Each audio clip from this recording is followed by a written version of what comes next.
J'ai eu la chance de faire, beaucoup de reportages et notamment à l'étranger, tu le disais tout à l'heure et j'ai parfois fait des reportages dans des conditions un petit peu difficiles. Je me suis retrouvée, au Pérou, en périphérie d'une grande ville et en fait, on a été pris, dans une fusillade et quand je suis rentrée en France, j'ai eu une grosse remise en question, sur l'avenir, de mon métier et à ce moment-là, Pierre, donc qui a fondé le cabinet, cherchait une chargée de recherche et moi, j'avais besoin de payer mon loyer, de manière très prosaïque. Et donc j'ai accepté de le rejoindre au départ de manière ultra ponctuelle et vraiment pour payer les factures. Et en fait, je suis totalement tombée amoureuse de ce métier, et le lien que je fais, si tu veux, c'est l'intérêt pour les personnes, en fait. Moi, j'étais spécialiste en portrait, en tant que journaliste, donc je faisais de très longues interviews et je rédigeais des papiers derrière, de portraits. Et en fait, quand tu es chargé de recherche ou quand tu es recruteur, tu prends du temps pour comprendre la vie des gens. Donc dans l'ordre, l'Alliance, qui a quand même marqué un gros changement de cap. Et puis ensuite, je me suis retrouvé expatrié de ma propre société. Je me suis auto-expatrié. J'ai 4 enfants, une femme médecin. Mais en fait, on a tout arrêté pour partir vivre un projet en Malaisie. Pourquoi la Malaisie? Parce qu'une belle rencontre humaine, encore une fois. Je ne vais pas le détailler là, mais une belle rencontre humaine. Et je me suis retrouvé avec mon épouse, mes 4 enfants en école britannique, à aller barouder en Asie pour rencontrer les bons partenaires et le bon projet. Hello, bienvenue sur le podcast des Leaders sans frontières, le podcast où nous partons à la rencontre des meilleures pratiques managériales et entrepreneuriales, inspirées des différences culturelles et de l'international.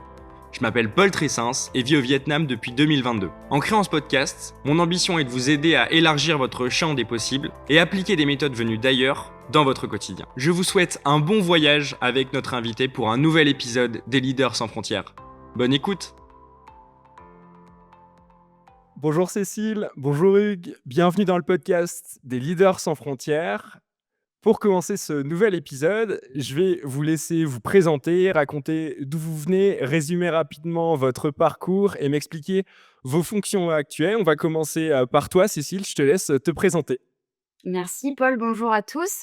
Je suis Cécile Boubert, je dirige le cabinet Manageria.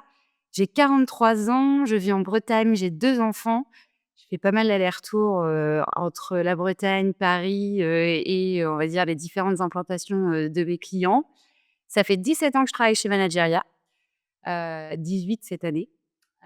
Voilà, donc on peut dire que c'est une vie, une vie entière professionnelle. Et au départ, je n'avais rien à voir avec le recrutement et rien à voir avec l'agroalimentaire parce que je suis de formation journaliste et voilà, j'étais reporter, pour des supports presse, papier ou radio. Reporter, grande reporter, vu que tu es allée en Amérique latine, en Asie, aux États-Unis pour Peuple du monde.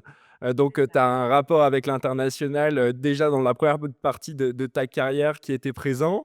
Hugues, je me tourne vers toi. Hugues, tu es aujourd'hui en direct du Salon de l'Agriculture.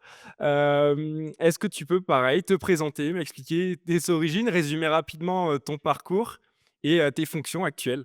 Bonjour à tous. Oui, effectivement, je suis dans un environnement particulier cette semaine, c'est le salon de l'agriculture à Paris. Donc, on a énormément de réseaux à développer, de belles rencontres à faire. Donc, moi, je suis Hugues Dumas, je suis père de 4 enfants. J'habite en Bretagne également, comme Cécile. J'habite à Vannes. J'ai 15 ans dans l'agro-industrie après avoir fait des études en biologie cellulaire et en tant qu'agronome. Et puis ensuite, avec ces 15 ans d'agro-industrie, j'ai développé des compétences dans le secteur des semences et des engrais de spécialité, à différentes fonctions opérationnelles, managériales et de direction générale, dans différents environnements corporate, que ce soit avec des fonds d'investissement ou avec des jeunes sociétés, des startups et des coopératives agricoles. Et depuis 5 ans, où j'ai créé Sinovivo, et donc, j'ai complètement changé. Je suis devenu entrepreneur et je suis parti dans un secteur d'activité pour recrutement spécialisé dans le domaine agricole et agroalimentaire. Et on va raconter cette belle histoire après. On va rester sur ton histoire, Hugues, et justement l'histoire de Synovimo, tu l'as très bien dit, tu as commencé ta carrière dans le monde de l'agroalimentaire, des semenciers, de l'agriculture, avant de basculer dans le monde du recrutement avec Synovivo. Qu'est-ce qui, justement, t'a amené à créer Synovivo? Quelle est l'histoire de Synovivo finalement? C'est une belle histoire. Déjà, c'est quelque chose qui a germé il y a longtemps dans ma tête parce que à l'époque, j'avais un plaisir à travailler sur le terrain, à travailler avec les gens. mais j'avais une notion de process interne, de grosse société, qui n'était pas forcément en adéquation avec la façon avec laquelle je voulais travailler. Et mes différentes expériences m'ont fait comprendre comment fonctionnaient les différents types d'organisations du corporate. Après, mon expérience managériale et opérationnelle me fait avoir une très bonne expertise des marchés et des métiers, donc corporate, market et ensuite j'aime les gens et du coup, corporate, market, people, quand on cherche à créer de la valeur, le recrutement peut être une belle façon d'être le vecteur de nouvelles valeurs, entre, des sociétés et des gens qui cherchent de nouveaux challenges. Voilà l'origine de Stilo Vivo. Cécile, je me tourne vers toi. Même question, dans un contexte totalement différent. Tu es journaliste, grande reporter. Pourquoi est-ce que tu viens intégrer, Manageria et à évoluer dans cette entreprise, toutes ces années? Parce que tu as intégré Manageria en 2007. Qu'est-ce qui t'a, poussé justement à arrêter le journalisme pour venir, dans le monde du recrutement? Alors pour répondre de manière, tout à fait transparente à ta question, d'abord, ça n'était pas prémédité du tout. C'était pas écrit. En fait, la particularité, c'est que Manageria, au départ, c'est un cabinet familial, au sens où c'est mon père qui l'a créé, début des années 90. Donc le cabinet va fêter ses 35 ans en 2025 et j'avais toujours entendu parler de Manageria dans ma petite enfance et plus tard, au moment de mes études et je regardais toujours, ça, d'un peu loin, pour être, tout à fait honnête. Et en fait, j'ai eu la chance de faire, beaucoup de reportages et notamment à l'étranger, tu le disais tout à l'heure et j'ai parfois fait des reportages dans des conditions un petit peu difficiles, voilà, dans des endroits qui n'étaient pas toujours très très sécures, et je me suis mis en danger une fois, peut-être de manière un peu trop, Qu'est-ce qui s'est passé? en fait, je suivais, mon job de journaliste, c'était de suivre les missionnaires catholiques, et notamment en Amérique latine et en fait, par définition, ils sont pas toujours, installés dans des endroits simples.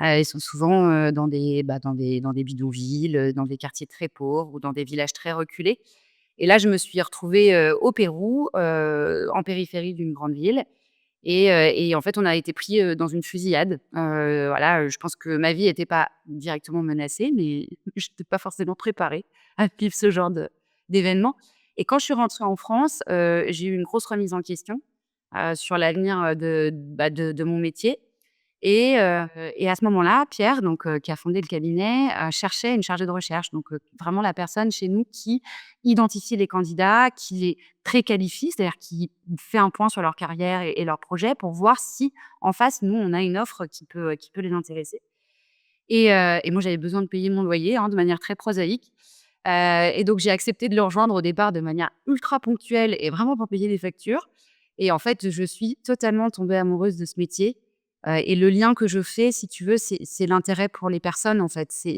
Moi, j'étais spécialiste en portrait, en tant que journaliste, donc je faisais de très longues interviews et je rédigeais des papiers derrière, de portraits, et en fait, quand tu fais chargé de recherche ou quand tu es recruteur, tu prends du temps pour comprendre la vie des gens et derrière, ton job, évidemment, c'est de leur proposer, le poste adéquat, mais cette empathie et cet intérêt pour les personnes, c'est vraiment le fil que j'ai identifié entre mon premier métier et celui qui est devenu, mon métier, pendant toutes ces années et donc voilà, donc tu vois, c'est pas très glorieux au départ, l'origine de l'expérience professionnelle, mais au final, c'est une histoire de passion, et de curiosité, vraiment forte pour ce secteur-là, l'agroalimentaire et aussi parce que les gens que j'ai rencontrés, étaient tous passionnés, en fait et donc en côtoyant des gens passionnés, la passion, c'est communicatif et donc je me suis vraiment révélée dans ça, quoi. Et travailler en famille, comment ça se passe? L'entrepreneuriat, la gestion d'entreprise en famille, est-ce que tu peux m'en dire un peu plus? Vu que c'est ton père qui est fondateur, c'est pas toujours évident? Il y a pu écrire un livre, et alors blague à part, ça m'aide beaucoup, pour mes clients d'aujourd'hui parce que dans l'agroalimentaire, tu as beaucoup de sociétés familiales et parfois il m'arrive, tu vois, d'être, avec un dirigeant fondateur et son ou ses enfants pour parler d'un besoin et donc je puise souvent dans ma propre expérience pour moduler mon discours et m'adapter. Donc tu vois, j'en fais une force aujourd'hui. Non, c'était génial. Honnêtement, ça a pas toujours été simple parce que, parce que tu veux surtout pas comment je dirais ça? Tu veux surtout pas, remettre en cause la légitimité de ton père parce que c'est le boss, c'est le patron et en plus c'est le fondateur, donc il sait ce qu'il fait et par définition, c'est lui qui a raison à la fin. Et en même temps, tu es sa fille et des fois tu es vraiment pas d'accord et tu es sûr d'avoir raison et il faut que tu prennes beaucoup sur toi pour rester, à ta place. Et ça, c'est le côté difficile, et le côté vraiment génial, c'est la rapidité de compréhension, c'est la proximité avec les circuits de décision. Tes idées, elles sont entendues forcément, elles sont parfois balayées, très vite, mais elles sont aussi parfois écoutées et mises en place. Et moi, j'ai vraiment débuté dans ce métier à la dure, quoi. C'est-à-dire qu'on m'a vraiment, donné des objectifs, durs à atteindre. Donc je pense que j'ai gagné ma place, et je le remercierai jamais assez parce que derrière, ça m'a permis d'être légitime aussi auprès de mon équipe. Sinon ça aurait pas marché clairement. Mais voilà, mais on pourra faire un podcast sur le sujet si tu veux. OK, intéressant. On va maintenant s'intéresser à l'alliance Sinovivo Managerial parce que vous avez expliqué la genèse, l'histoire de, ces 2 cabinets de managériat à Sinovivo. Aujourd'hui, c'est, une seule et même entité. Est-ce que vous pouvez m'en dire un peu plus sur cette alliance stratégique que vous avez créée en 2021? Hugues, on t'a un peu moins entendu sur ces dernières minutes. Je vais te laisser répondre à cette question. Avec plaisir. C'est joliment dit, une création d'alliance, le mot porte bien son nom. J'aurais même rajouté, parce qu'on utilise ça dans le domaine des stratégies d'entreprise, l'alliance stratégique. On a une identité forte chez Sinovivo depuis 5 ans, une identité et une histoire que Cécile vient de mettre en avant chez Manager depuis 35 ans. Donc, grosso modo, il y a un enfant versus senior.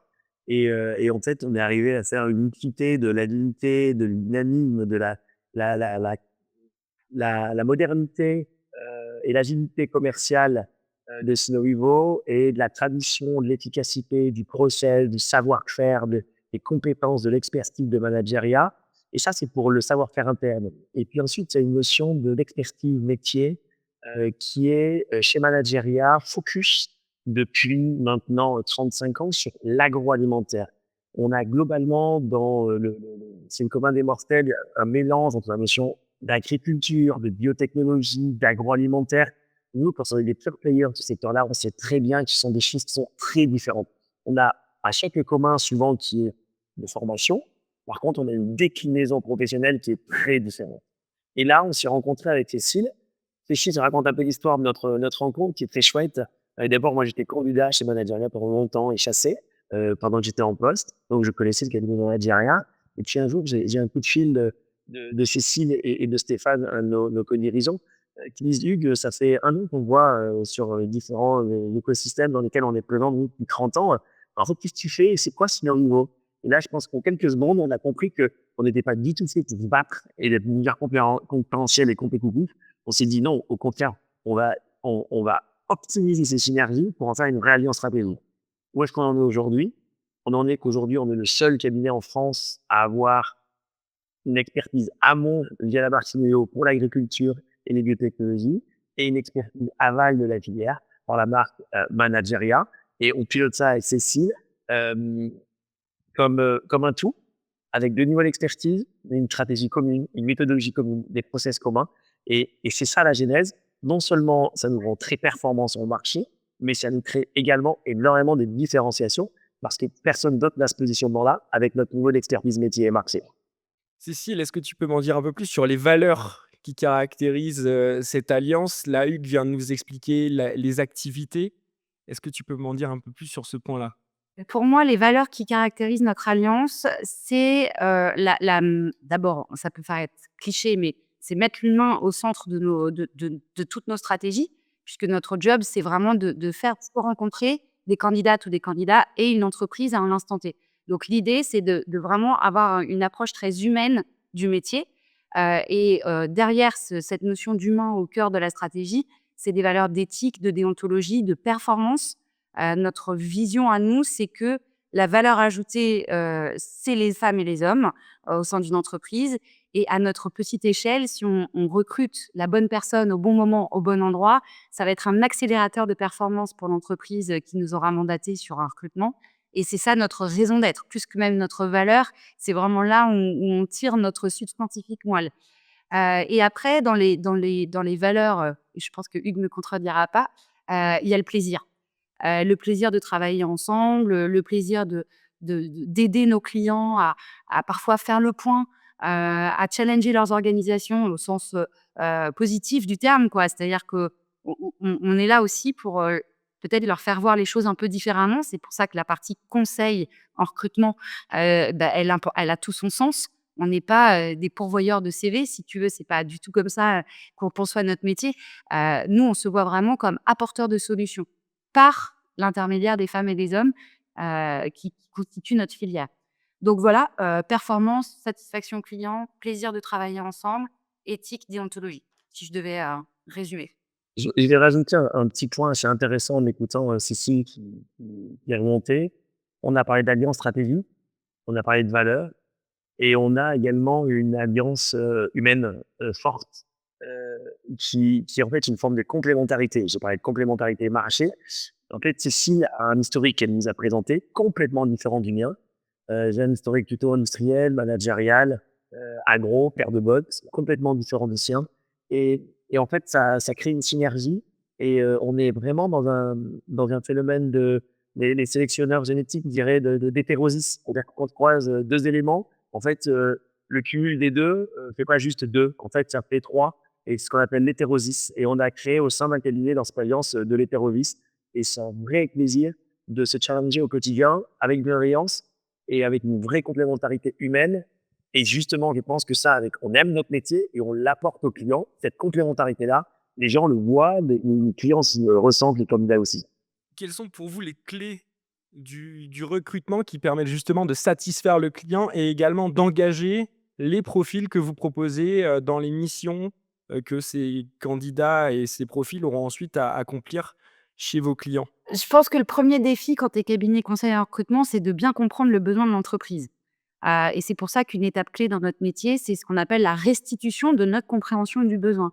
Donc on accorde un soin très important à la définition du contexte du recrutement, l'organisation en place, les objectifs à atteindre, les attendus, et bien sûr, nos clients vont aussi nous partager, leurs attentes sur le profil qu'ils souhaitent recruter.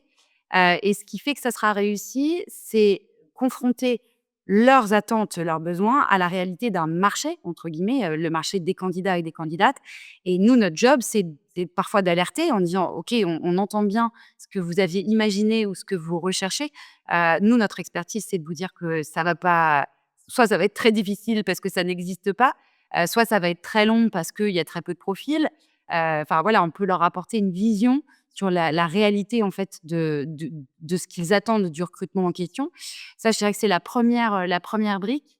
Et puis après, j'en reviens aussi toujours à nos valeurs. Hem, il faut bien comprendre que notre métier, c'est quand même de solliciter des personnes qui n'ont rien demandé, à qui on va proposer concrètement de changer de vie. Dans 95 des cas, ils sont en poste. Dans la plupart des cas, ça se passe bien pour eux, ils sont bien là où ils sont. Et nous, on arrive un peu comme un cheveu sur la soupe en leur mettant le doute et en leur disant: «Bah, tu croyais que tu étais bien, mais regarde, j'ai quelque chose à te proposer, qui va peut-être te faire changer d'avis». Et là, on peut pas rigoler avec ça parce que derrière, tu as des familles. La plupart du temps, tu vas leur demander de déménager en France ou à l'international puisqu'on a beaucoup de nos missions, qui sont à l'étranger. Hem Et tu fais pas ça, n'importe comment, en fait. Tu le fais quand toi-même tu y crois, et c'est là où l'éthique et la déontologie, sont centrales. Et c'est en étant les plus transparents possibles aussi avec les candidats que tu garantis le succès de ta mission. L'idée, c'est pas de leur survendre un poste, c'est de leur décrire une situation, de leur mettre un peu le deal entre les mains, en disant: «OK, voilà, je t'ai expliqué un peu de quoi on parlait. Est-ce que ça te tente? Et si ça te tente, bah, qu'est-ce qu'on va travailler ensemble pour que tu sois, voilà, en sécurité, en confiance?» Et c'est aussi pour ça qu'on va encore plus loin dans notre approche, où on les sécurise en définissant avec eux ce qu'on appelle, pardon, le contexte professionnel le plus favorable pour eux. Et nous, notre job, c'est de nous assurer que ce que propose le client coïncide le plus possible à ce contexte professionnel favorable. Donc tu vois, il y a plusieurs ingrédients, dans la recette, du succès. Et dans les ingrédients de Cécile, on a des éléments qui, en fait, sont une vraie valeur ajoutée.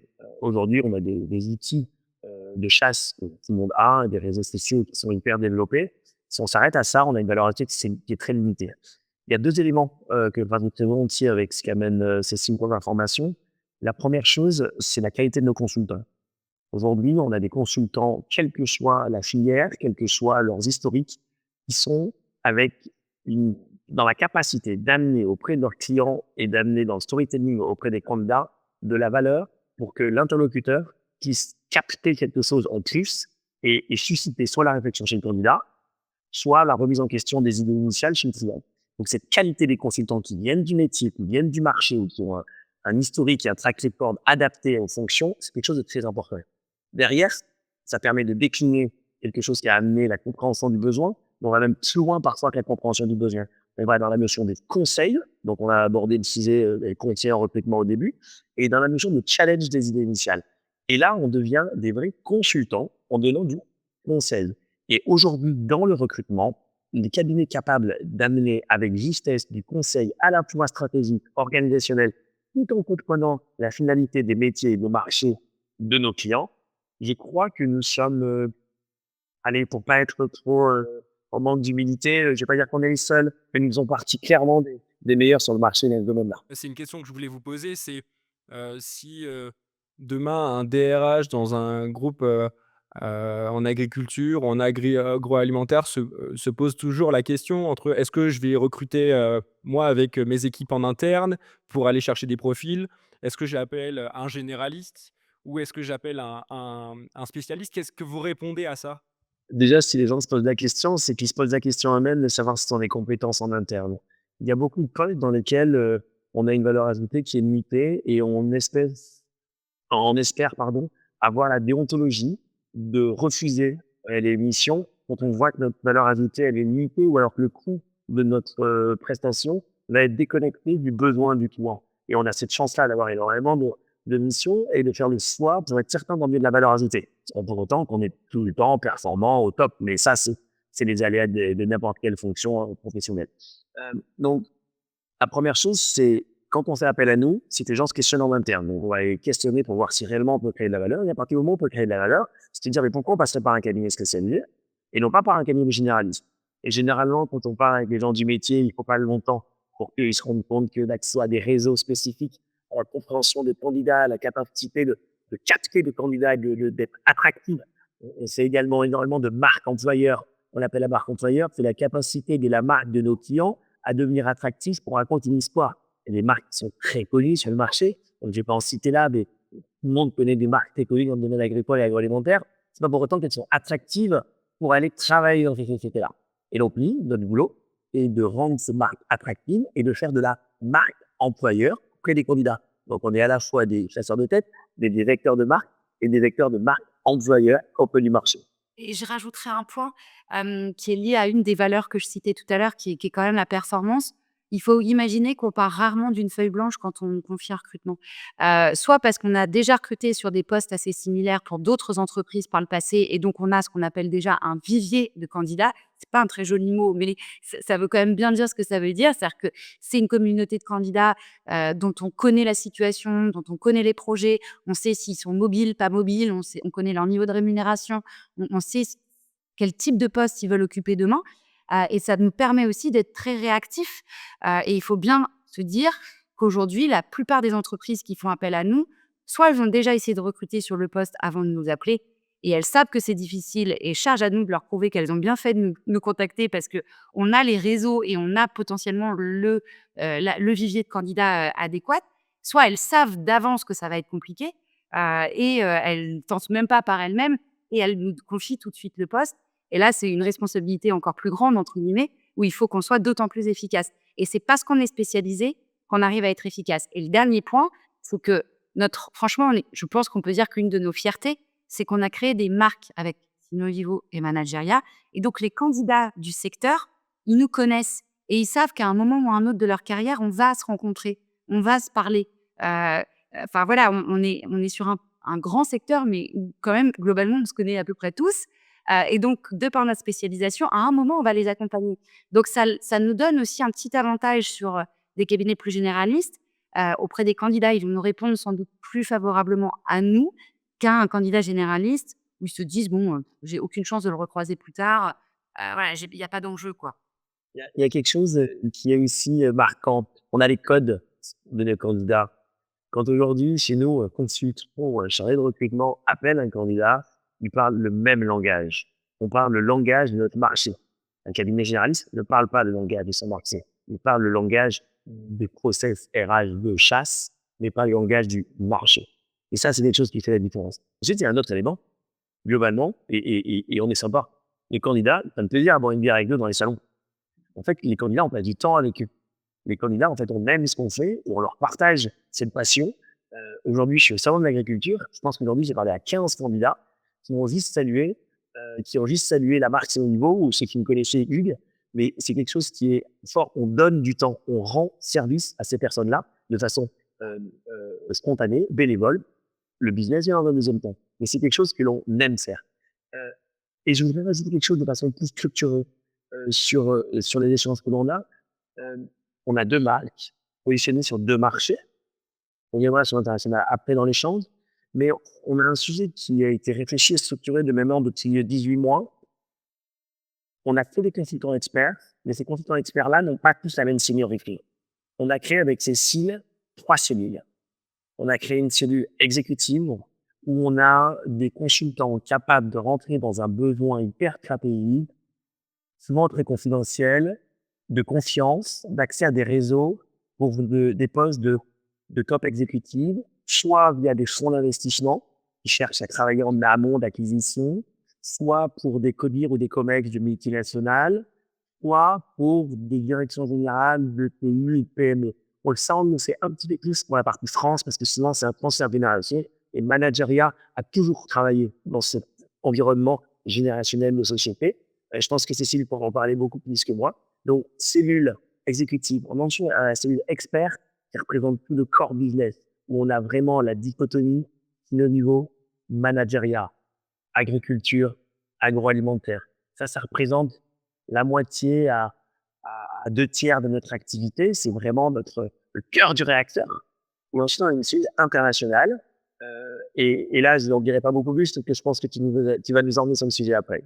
Exactement, c'est la parfaite transition. Vous parlez des missions que vous avez à l'international et au-delà le début de vos carrières avec toi, notamment Cécile, qui était journaliste, grande reporter à l'international. Aujourd'hui, le cabinet et l'alliance s'internationalisent. Est-ce que vous êtes présent, notamment, en Asie, au Moyen-Orient? Est-ce que vous pouvez m'en dire un peu plus sur votre stratégie d'expansion à l'international? L'international, comme le disait Hugues, en fonction des années, ça a toujours représenté entre 20 et 30 des missions qu'on pouvait réaliser sur un an. Et en fait, on a tenté différentes approches. En 35 ans, tu te doutes bien qu'on a eu le temps d'essayer plein de choses. Pendant très longtemps, on était membre d'un réseau de cabinets international. Ça permettait d'avoir un relais local là où notre client recrutait pour rencontrer les candidats, pour analyser le marché, pour faire la chasse, etc. Ensuite, on a créé notre propre réseau de cabinets spécialisés. Donc, l'idée étant de sortir d'une vision généraliste du recrutement et de dupliquer à l'international notre approche de spécialiste. Donc, il y avait uniquement des cabinets spécialisés agri-agro dans plusieurs pays d'Europe où on pouvait travailler de concert pour un client ou alors à qui on pouvait confier une mission quand on ne connaissait pas bien la région. Bon, la réalité, c'est on a toujours été les principaux contributeurs de ces réseaux. C'est-à-dire que nous, on donnait beaucoup de missions, puis on n'en recevait pas beaucoup des confrères. Tu vois, petite métaphore de l'Europe au passage. Et derrière, à la rencontre avec Hugues, Hugues a un background et un attrait très fort pour l'international et il en parlera bien mieux que moi. Et très vite, lui, il a eu la vision de la nécessité d'aller explorer à l'international.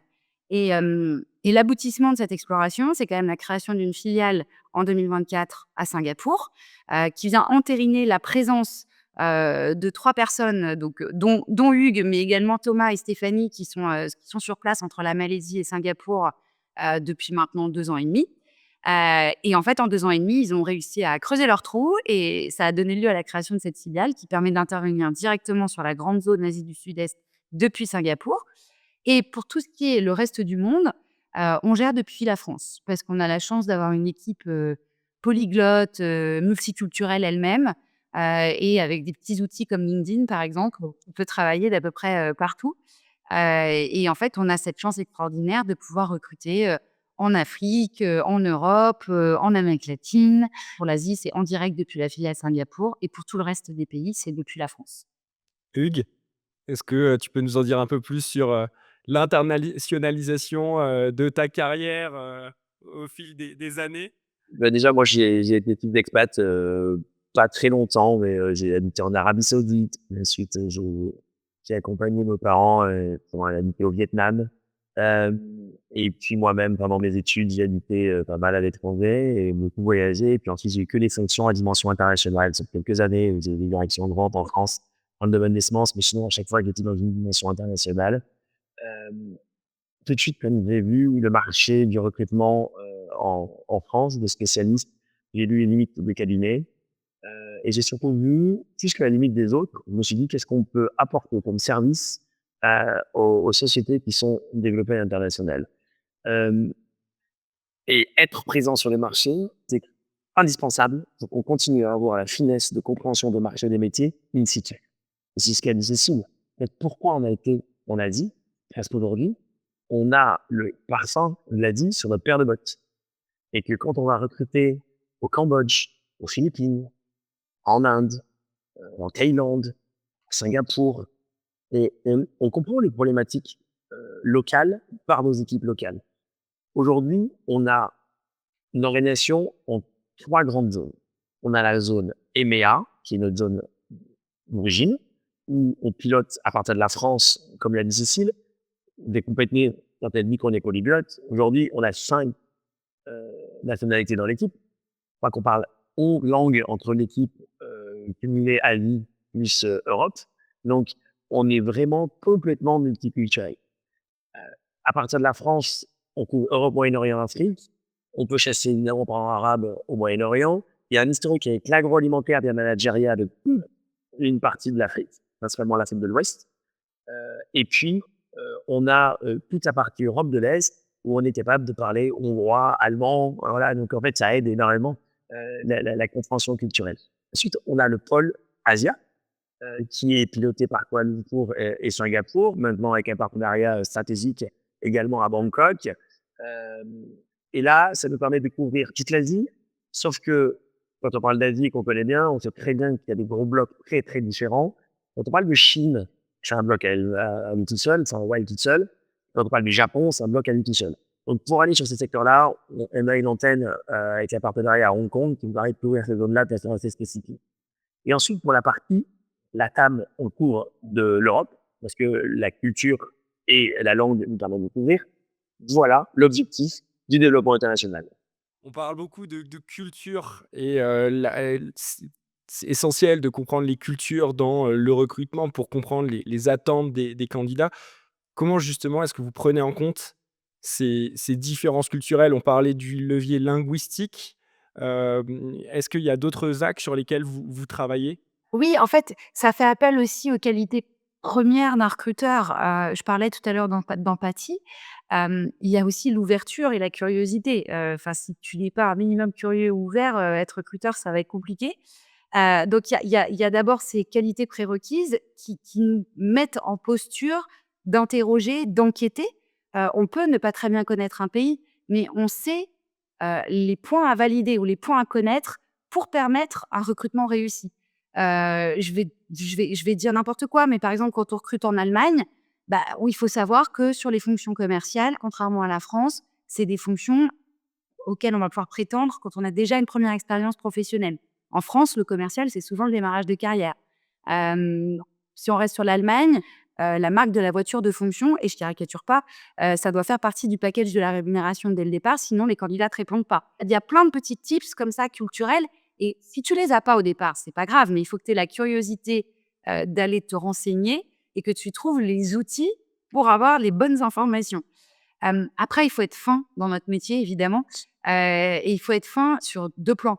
Il faut connaître la culture et les organisations des entreprises, parce que toutes les entreprises aujourd'hui, bon, avec les multinationales, OK, l'organisation matricielle, bon, tu la dupliques et tu es sans doute mieux placé que nous aujourd'hui pour avoir une vision là-dessus, mais tu vas retrouver à peu près la même organisation matricielle partout. Mais dès que tu recrutes pour des ETI ou des PME, les organisations peuvent quand même encore beaucoup différer. Donc il faut quand même assez vite comprendre le tissu économique et ta finesse d'analyse des orgas. Ça, c'est le premier point. Et le deuxième point, c'est ta finesse au service des candidats. Et là, tu reviens sur c'est quoi le rapport au travail à Singapour pour les candidats? Est-ce qu'il est différent du rapport au travail en Italie? Et ces questions-là, tu dois les avoir en tête parce que ça va t'aider à cibler les personnes les plus adéquates pour les postes qui te sont confiés et c'est ce qui va garantir ta légitimité à être un cabinet international. Sinon, enfin, ça serait hyper réducteur de penser que depuis la France, tu peux recruter dans le monde entier. C'est pas juste ça ou c'est pas juste LinkedIn, qui vient t'aider à recruter. C'est parce que tu connais la culture organisationnelle d'une part et on va dire presque philosophique ou sociétale de l'autre et puis que tu as des réseaux qui t'aident à valider tes hypothèses aussi. Donc dans chaque pays où on intervient, on va aller creuser, sur, des institutionnels, des associations, des alumni, et on va essayer de se faire notre propre idée. C'est hyper important. On a évoqué, l'alliance stratégique Sinovivo et managériale, on a évoqué l'expansion à l'international. Si on aborde maintenant le futur, la vision que vous avez, de vos activités, de cette alliance stratégique, quelle est votre vision à 5, 10 ans dans, vos activités? Je te prendrais volontiers comme consultant pour pouvoir réfléchir sur ce sujet-là, parce que si on avait la réponse à 5 ou 10 ans, ça serait formidable. Et pourquoi je dis ça? Parce que, on est capable, sur un périmètre, constant, de savoir où est-ce qu'on a envie d'aller. 2-3 sujets sur lesquels je n'aborderai pas trop, le contenu parce qu'on garde ça un petit peu pour nous. Par contre, on est dans une mutation, de marché par quelque chose qui est très, raconté dans les médias actuellement, très omniprésent, qui s'appelle l'intelligence artificielle. Et on a des méthodes, des process, des relations à l'entreprise qui évoluent. Donc on a un changement générationnel, on a un changement d'outils, on a un changement de méthode de communication, on a des réseaux qui s'optimisent. Donc tout ça fait que notre métier va changer. Hem Et il va changer vers du mieux. Alors on est des gens très, très, très, optimistes. Il va changer vers du mieux. Par contre, notre stratégie, c'est de savoir continuer à être aussi avec de la valeur ajoutée dans l'évolution du marché qui va vers le mieux. Et ça, c'est pas évident. Et c'est pour ça que je peux difficilement répondre. Si je pouvais juste répondre d'un point de vue juridique, capitalistique, comment on va évoluer, éventuellement, je pourrais t'en parler. C'est non seulement pas très intéressant, mais en plus, c'est quelque chose d'assez confidentiel, donc j'ai pas particulièrement envie de creuser le sujet. Par contre, tout ce qui est l'évolution du marché vers quoi on veut tendre, heu, on a un besoin de continuer à être utile, différenciant et à créer de la valeur. Et ça, on a quelques outils qui nous permettent de savoir comment le faire. Pour l'instant, on réussit plutôt bien. On a pas mal de nos confrères qui prennent un peu le lion en ce moment, mais ça, c'est quelque chose de très versatile. Je leur souhaite le meilleur dans quelques mois. Mais c'est sur ce sujet-là, d'évolution de tendance de marché, qu'on va avoir le plus de réflexion à avoir à 2030-2035. En fait, ce qui est sûr, c'est qu'on restera spécialiste parce qu'on n'a pas du tout vocation à sortir de notre spécialisation. Tu l'as compris, notre principale force et notre principale valeur ajoutée, c'est de très bien connaître la grille pour Sinovivo et l'agro pour Manageria. Et ça, je pense que ça ne changera pas, que ce soit à 3, 5 ou 10 ans. Par contre, comment on fera notre métier et ce qu'on fera en plus de notre métier actuel, ça reste en suspens. Mais pas plus tard qu'hier soir, Hugues, on se disait que ce qu'on voulait, c'était rester des acteurs de nos filières. Je pense que dans notre métier, subir, c'est compliqué. C'est-à-dire ne pas avoir voix au chapitre. Je vais te donner un exemple. Aujourd'hui, 5 des étudiants d'écoles d'ingénieurs agri-agro se destinent au métier de la production et du process. C'est une donnée fiable, cartésienne, mais qui, quand même oblitère un peu l'avenir, parce qu'on a besoin d'ingénieurs dans les usines.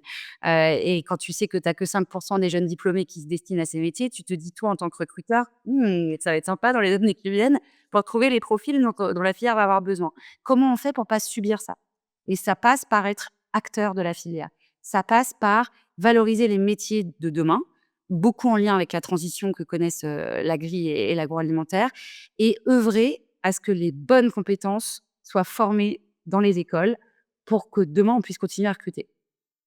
On va passer maintenant sur, la dernière partie du podcast, les questions, signature, les anecdotes de vie.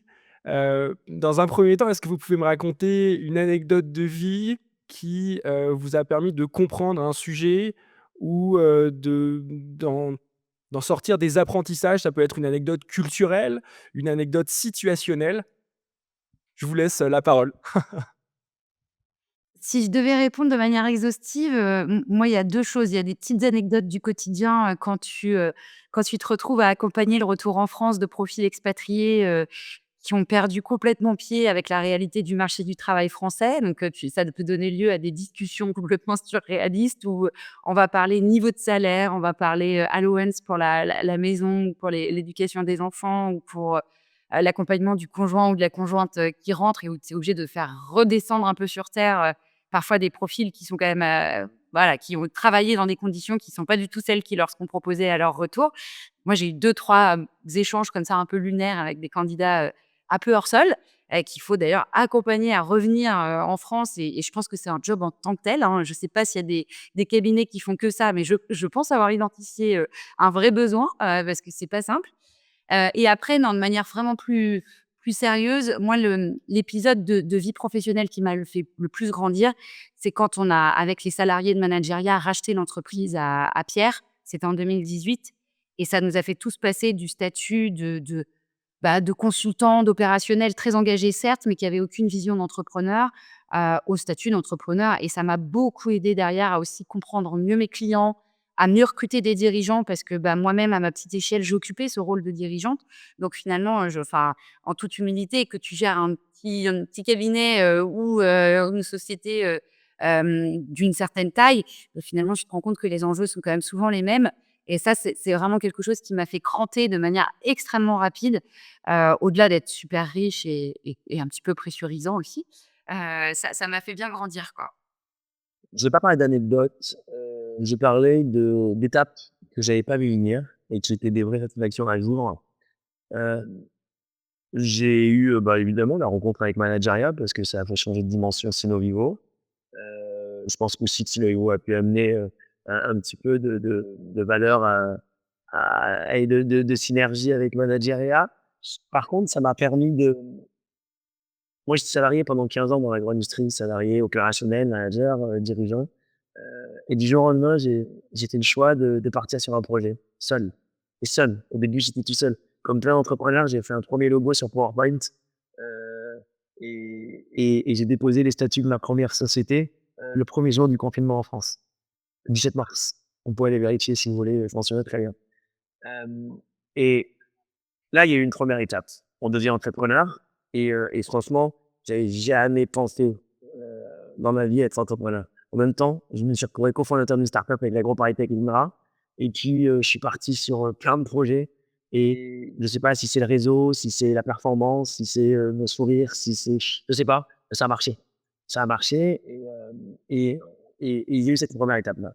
La deuxième étape, euh, donc dans l'ordre, l'alliance, qui a quand même marqué un gros changement de cap. Et puis ensuite, je me suis retrouvé expatrié de ma propre société. Je me suis auto-expatrié. J'ai 4 enfants, une femme médecin. Mais en fait, on a tout arrêté pour partir vivre un projet en Malaisie. Pourquoi la Malaisie? Parce qu'une belle rencontre humaine, encore une fois. Je ne vais pas le détailler là, mais une belle rencontre humaine. Et je me suis retrouvé avec mon épouse, mes 4 enfants en école britannique, à aller barouder en Asie pour rencontrer les bons partenaires et le bon projet. Et se retrouver expatrié de soi-même, quand on a vécu dans le domaine industriel où tout le monde est expatrié avec des packages. Là, en fait, moi, j'ai perdu de la valeur pour ça un pari. Et aujourd'hui, on parle de Singapour, on parle de Bangkok, on parle de Kuala Lumpur, on parle du pôle américain, du pôle EMEA, du pôle Asia. C'est un vrai succès. Mais c'est ça les étapes qui ont vraiment marqué mon expérience d'entrepreneur, de créateur d'alliance et d'expatrié de soi-même. Quel est le meilleur conseil qu'on vous ait donné dans votre carrière? Cécile, je te laisse commencer. Le meilleur conseil qu'on m'ait donné dans ma carrière, ça va être un peu clivant, c'est les casse-pieds, on s'en fiche. Est-ce que tu peux développer, s'il te plaît? En fait, comme je l'ai dit depuis le début, on fait un métier d'humain. On met, il y a évidemment, on va valider des compétences techniques, des skills, des hard skills pour pouvoir, réussir sur un poste. Mais, faut qu'on adhère au projet de nos clients parce que sinon on n'en sera pas les bons ambassadeurs. Et donc, ce conseil, les casse-pieds, on s'en fiche, c'est quand on se comprend pas de manière assez fluide avec les clients, je pense que c'est un peu peine perdue de continuer à essayer de recruter pour eux, quoi. Donc on a besoin de matcher, on a besoin d'adhérer. Moi, souvent, mes candidats, quand je les ai en entretien, ils et à la fin de notre entretien, ils me disent: «Mais en fait, on n'a pas compris, vous travaillez pour l'entreprise ou vous travaillez pour Manageria?» Et je me dis: «C'est bon, j'ai réussi mon job. Ça va». Ça veut dire que j'ai donné, tout l'engagement que je pouvais donner au service, du succès de mon client et donc c'est ça, en fait, c'est le casse-pied, on s'en fiche. Hugues, le meilleur conseil qu'on t'ait donné? J'ai travaillé chez Villemorin, donc pour ceux qui ne connaissent pas, c'est une vieille maison semencière, basée en Anjou. Et il y avait un vieux chef produit, betterave, paix à son âme, la notion de vieux, mais il était vraiment senior à ce moment-là et c'était un peu un père pour moi et il m'avait dit, en parlant d'une variété de betterave: «Même les plus belles femmes ne peuvent donner que ce qu'elles ont».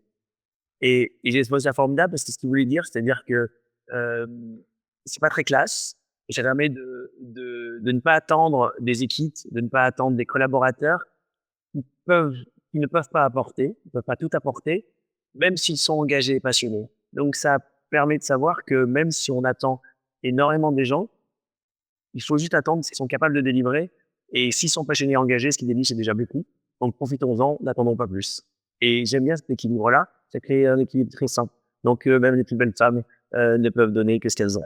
Est-ce que vous avez une maxime ou une citation qui vous guide dans la vie? Hugues, je te laisse commencer. Elle vient citer une qui est très courte, le sourire est la marque de la victoire. La deuxième, elle est un peu plus tortueuse, on la comprend comme on veut. C'est de Sénèque et c'est, alors il faut le dire correctement: «La vie, ce n'est pas d'attendre que l'orage passe, c'est d'apprendre à danser sous la pluie». Donc chacun peut le voir comme il le veut, mais personnellement, j'habite en Bretagne, j'aime la pluie et je continue à danser. Cécile? Oh, c'est dur de passer après ça. C'est un peu dans le même style que la deuxième citation de Hugues. Moi vraiment mon mantra, c'est: «Mieux vaut être optimiste et se tromper qu'être pessimiste et avoir eu raison». Voilà. Je pense qu'on fait un métier où on maîtrise pas toujours tout et il faut plutôt partir du principe qu'on va y arriver plutôt que de se dire qu'on va pas y arriver. Une petite anecdote qui pourrait rentrer au tout début de la discussion. On a fait un point là-dessus, on n'est pas tout le monde d'accord, hein. Et on a eu pas mal de désaccords il y a quelques mois. Et en fait, au bout d'un moment, plutôt que de s'opposer, on a dit qu'on allait faire avec. Et ça, c'est une phrase que j'aimerais bien reprendre avec plaisir. Heu, En travaillant ensemble, en se faisant confiance, on fait l'effort de faire avec et non plus de s'opposer. Et c'est quelque chose qui change ton mindset et c'est un peu notre mindset à nous. Est-ce que vous avez un conseil pour une personne qui souhaite entreprendre? Cécile, je te laisse commencer. Oui, c'est un conseil, on peut en donner beaucoup. Pour moi, le principal, c'est d'être aligné avec, tes fondamentaux. Être aligné avec qui tu es, qui tu as envie d'être, parce que pour moi, c'est la condition du succès, quand on entreprend. Hugues? Ça donne confiance. Alors, il y a une approche très analytique où moi, pour moi, le conseil, c'est analyser son marché, pour se positionner justement. Et ensuite, en lien avec ce que vient de dire Cécile, heu, être aligné, ça crée de la confiance et ne pas écouter ceux qui expliquent pourquoi il ne faut pas faire les choses. Et être trop conformiste quand on entreprend, ça fait faire comme les autres, ça crée moins de valeur. Donc c'est quelque chose qui est pour moi très important. Analyser le marché, avoir confiance en sachant ne pas écouter ceux qui expliquent pourquoi il ne faut pas faire les choses. Quel est votre indispensable? Moi l'indispensable en fait, c'est l'opposition intelligente, que m'impose mon épouse et puis mon associé préféré. Voilà, j'ai tellement d'idées qu'il y a des fois, il faut avoir des oppositions intelligentes. Donc merci à ma chère et tendre épouse et puis à Cécile. Cécile, ton indispensable? Bah, mon indispensable, c'est ça, en fait, c'est la rencontre, c'est le fun, c'est le plaisir. Ça n'empêche pas d'être hyper pro et évidemment, d'accorder, un soin énorme à la qualité de ce qu'on livre et de ce qu'on va donner à nos clients.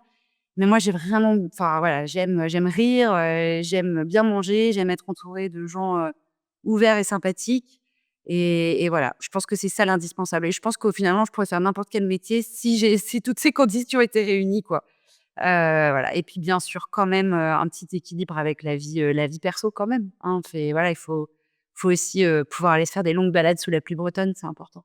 Où est-ce qu'on peut vous suivre ou vous contacter, vous individuellement et l'alliance Sinovivo Manageriat? Sur LinkedIn, pour Hugues, alors ça, c'est sûr. Pour moi aussi, mais avec un petit peu plus de décalage de temps, de réponse de mon côté. Et sinon sur nos sites internet, sinohugo.com et manageria.fr. Et dans les salons et sur le terrain, parce qu'en fait, là, aujourd'hui, je suis au salon de l'agriculture. La semaine prochaine, Cécile, elle est au CFIA, donc un salon spécifique agroalimentaire. Dans 3 semaines, un mois, je suis à Bangkok sur un salon de la nutrition animale au Vivasia. Et on en a comme ça tout le temps. Donc, venez nous voir sur le terrain et vous verrez, on n'est pas nombreux comme consultants en recrutement sur le terrain. Il y a aussi des pellettes de marché. Alors, je vais mettre les liens de toute façon de vos sites, de vos liens dans le descriptif de l'épisode. Et après, encourager les auditeurs à aller en effet vous rencontrer sur le terrain. Merci beaucoup, merci pour votre temps. C'était un plaisir d'échanger avec vous sur cette alliance et sur l'aventure de votre entreprise. Merci Paul. Merci beaucoup, Paul. C'est la fin de cet épisode. J'espère que vous avez apprécié cet échange. N'oubliez pas d'ajouter 5 étoiles sur votre plateforme d'écoute préférée ou de vous abonner sur la chaîne YouTube. Je vous dis à très vite pour un nouvel épisode des Leaders sans frontières. Au revoir.